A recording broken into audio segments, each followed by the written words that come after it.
আমরা যখন কোনো কাজ করি, কাজ করার সময় ওই কাজটা কিভাবে সহজে সম্পাদন করা যায়, সহজে শেষ করা যায়, এই চিন্তা ফিকির করি। যখন কোনো রাস্তা দিয়ে চলাফেরা করি, ওই রাস্তা কিভাবে সহজ পদ্ধতিতে অতিক্রম করা যায়, এই ফিকির করি।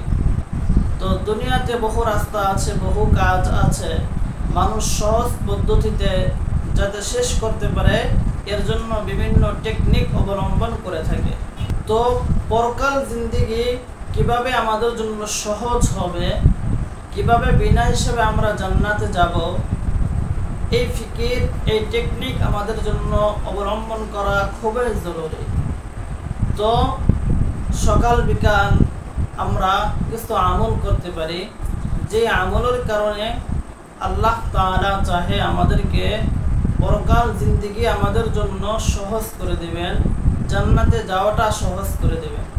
যেমন একটা হাদিসে দুআ বর্ণিত হয়েছে, আল্লাহুম্মা হাসিবনা হিসাবান ইয়াসিরা।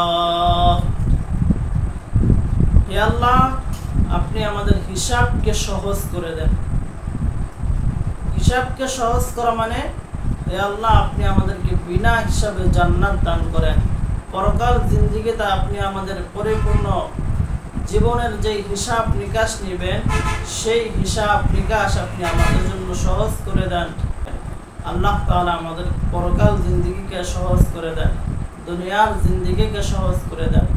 আমিন। আসসালামু আলাইকুম ওয়া রাহমাতুল্লাহি ওয়া বারাকাতুহু।